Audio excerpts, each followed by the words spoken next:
Good morning. तो आज जो है 6 अप्रैल का इंडियन एक्सप्रेस का क्रिटिकल एनालिसिस हम लोग करने वाले हैं। एंड आज ही शाम को करीब करीब शाम को सब्जेक्ट वर्ड एग्रीमेंट का जो सेकंड पार्ट था वो अपलोड हो जाएगा। एंड आज से डेली सुबह एक पेपर का जो एनालिसिस होता है वो मैं करवाऊँगा, जो कि आपके लिए बहुत ही ज़्यादा हेल्पफुल रहेगा। आपको एक अलग सा कॉन्फिडेंस देगा। जो भी न्यूज़ मुझे लगता है इंपॉर्टेंट है एंड जो कि आपको कहीं काफ़ी हद तक नॉलेज देगा किसी भी चीज़ के बारे में, तो वो मैं यहाँ पर लाऊंगा।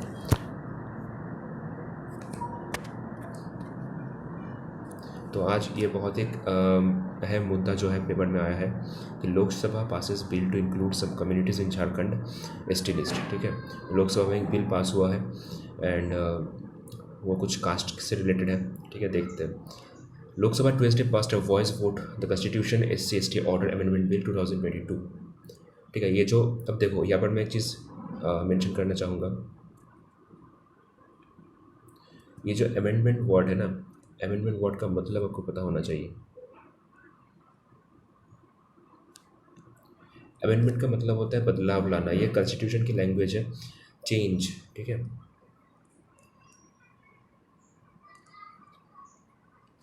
चेंज किसी भी ऑर्डर, किसी भी बिल को, किसी भी आर्टिकल को, किसी भी एक्ट को चेंज करने को पॉलिटिकल लैंग्वेज में, या फिर अगर हम बात करें कॉन्स्टिट्यूशन की लैंग्वेज में, हम लोग अमेंडमेंट बोलते हैं। तो जब भी किसी भी राइट को, किसी भी चीज़ को हम लोग चेंज करते हैं कॉन्स्टिट्यूशन में, तो हम लोग उसको बोलते हैं अमेंडमेंट एक्ट।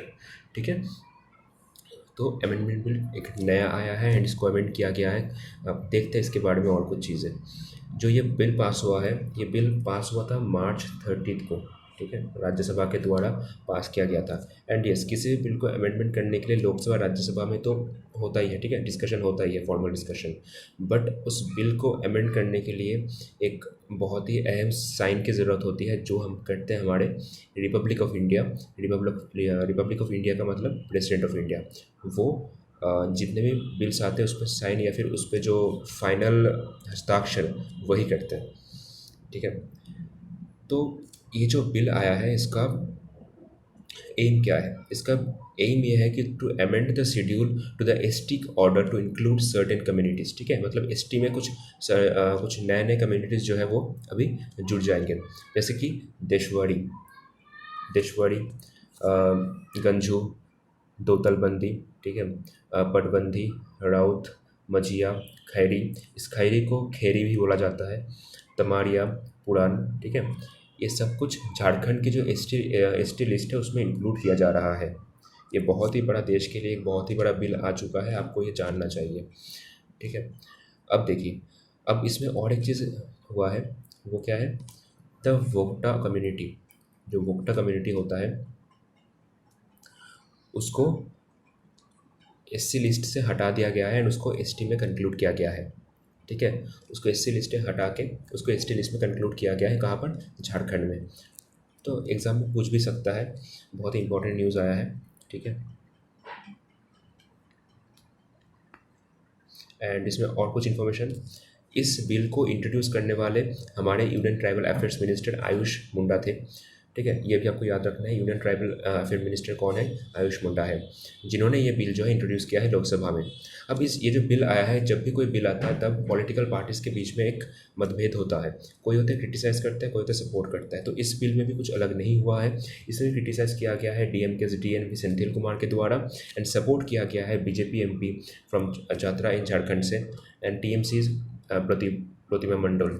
ठीक है, ये दो जो पॉलिटिकल लीडर्स हैं, इन्होंने इसको सपोर्ट किया है। कौन कौन? BJP से MP एंड TMC का प्रतिमा मंडल। ठीक है, इन दोनों ने इस चीज़ को सपोर्ट किया है। एंड क्रिटिसाइज आप लोगों ने देख लिया। सेंथिल कुमार जो है उन्होंने क्रिटिसाइज़ किया, क्या बोल के क्रिटिसाइज़ किया है, क्यों क्रिटिसाइज़ किया है, उन्होंने क्या स्टेटमेंट रखा है, वो हम लोग अभी इस पेपर में देखेंगे।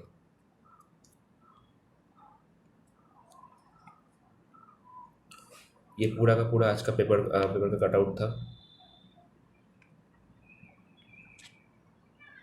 देखो, Lok Sabha Tuesday passed by a voice vote the constitution scheduled caste and scheduled tribes orders amendment bill 2022। मतलब ये जो जितने भी कम्युनिटीज़ को चेंज किया गया है सर्टेन पीरियड के लिए, उन सभी को जिस बिल के तहत अमेंड करके लाया गया है, वो सब कुछ इसी बिल के द्वारा हुआ है।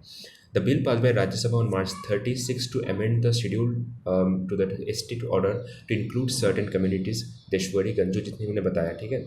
तो उसके बाद यूनियन ट्राइबल मिनिस्टर, ये बहुत ही इंपॉर्टेंट लाइन है यहाँ पर। इस आर्टिकल में एक ही मुझे इंपॉर्टेंट चीज़ लगा है, and that is the union tribal minister, जिसने इसको इंक्लूड किया है या फिर इंट्रोड्यूस किया है।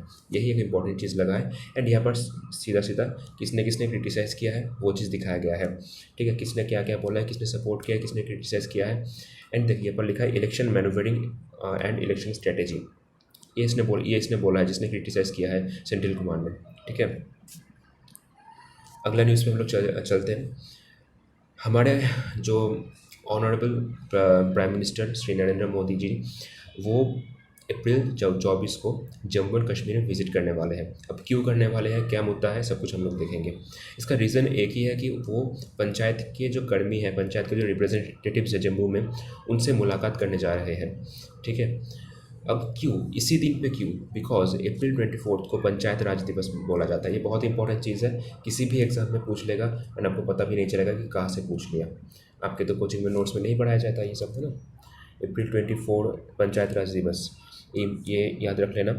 एंड इस दिन में क्या हुआ था, इस दिन में 73rd amendment act 1992 came into force in 1993। मतलब ये जो एक्ट है वो 1992 में बन गया था, लेकिन जब लागू कब हुआ, 1993 में लागू हो चुका था, ठीक है। एंड इसमें कुछ स्टैटिक टेकअवेज हैं जो कि आपको जानने चाहिए।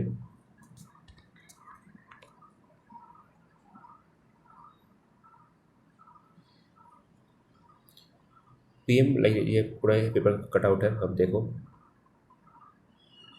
ये पर पूरा का पूरा डिटेल में लिखा हुआ है कि क्यों जा रहे हैं, ठीक है। सब कुछ लिखा हुआ है, अब पढ़ लेना। सेम चीज़ है जो मैंने बताया ना, मेन चीज़ वही है। अब यहाँ पर जो है जम्मू एंड कश्मीर का लेफ्टिनेंट गवर्नर कौन है, मनोज सिन्हा।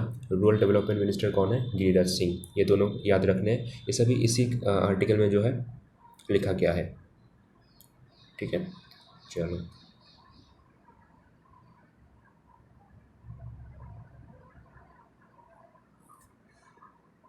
अब ये जो चीज़ है ये बैंकिंग के लिए बहुत इंपॉर्टेंट है कि bank credit growth likely to be 8.9% to 10.2% in FY 23, मतलब फाइनेंशियल ईयर 23, ठीक है। अब ये इम्प्रूव हुआ है, जो क्रेडिट ग्रोथ है ना, ये इम्प्रूव हुआ है कब, 8.9% to 10.2% in financial year of 23, ठीक है। 8.3% फॉर FY, मतलब फाइनेंशियल ईयर 22, मतलब आज इसी साल में ये एक्सपेक्ट किया जा रहा है कि इस साल 8.3% क्रेडिट ग्रोथ जो है होगा। एंड 5.5% हुआ था कब, फाइनेंशियल ईयर 21 में। डिपोजिशन एंड डिपॉजिट ग्रोथ में थोड़ा सा स्लो डाउन हो चुका है, एंड वो है 7.3% to 7.9% in financial year 23 against 8.3% estimated in financial year 22। यहाँ पर जो आर्टिकल से मैंने ये लिया है वो यहाँ पर मैंने रख दिया है, आप लोग देख सकते हो।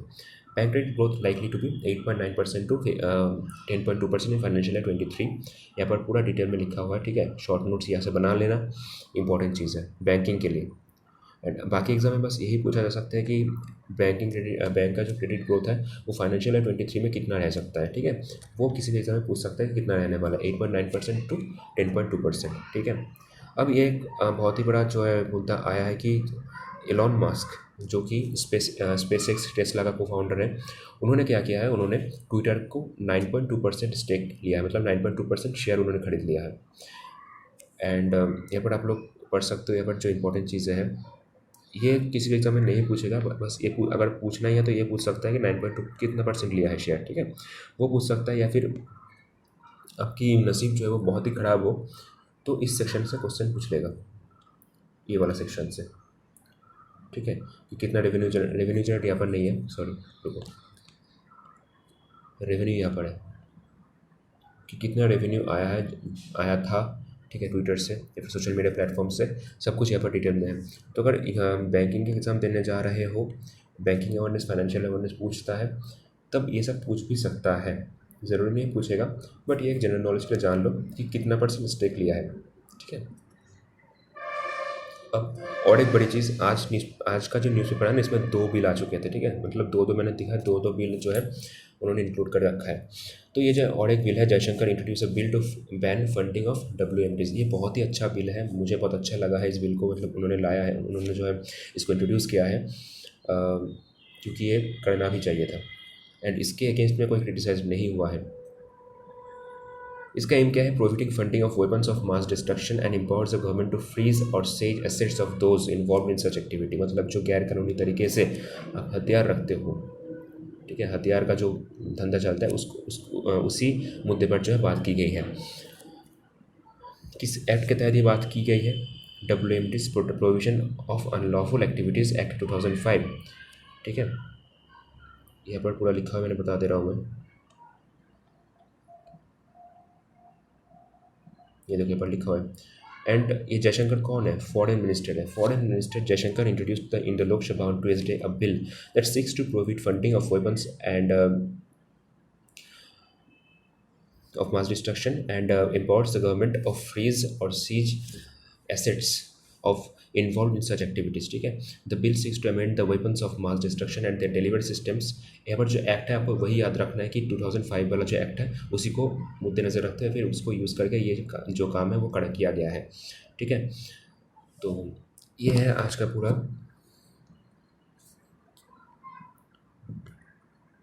यहाँ से आपको सिर्फ याद रखना है इतना, मैंने जहाँ पर ये जो लिखा है ना सिर्फ इतना ही इंपॉर्टेंट है, ठीक है।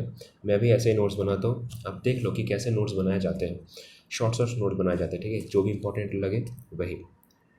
एंड कुछ और चीज़ें, ये कुछ स्टैटिक टेकअवेज है आज की पेपर से, एंड कहाँ से ली गई है मैं बताता हूँ। Defence secretary Delfin Lorenzana and president Rodrigo डुएटेटे, ये कौन से हैं? फिलीपींस के हैं। एंड इंडियन एम्बेसडर जो मनीला में है वो कौन है? शंभू एस कुमारन। ये भी आपको याद रखना है। ये कहाँ से आया है? कुछ दिन पहले आपको पता होगा कि जो है इंडिया का एक ब्रह्मोस मिसाइल जो है पाकिस्तान में, आपको पता है, मतलब सबको पता है ये चीज़, है ना। तो उसी मुद्दे को लेकर एक बड़ा सा न्यूज़ क्रिएट हुआ है एंड उसी बेसिस पर मैंने ये चीज़ें रिकॉर्ड किया है, ठीक है। हालांकि क्या हुआ है, क्यों हुआ है, वो सब इम्पोर्टेंट नहीं है, वो बहुत ही वर्स्ट टॉपिक है, वो नॉर्मल एग्ज़ाम किसी भी एग्ज़ाम में नहीं पूछता, ठीक है। तो ये है। एंड और एक चीज़, भूपेंद्र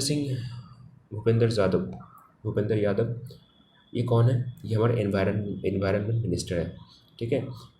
अब यहाँ से कुछ चीज़ें याद रखना है, दैट इज़ ये आर्टिकल बहुत बड़ा है, आप पढ़ सकते हो, ठीक है।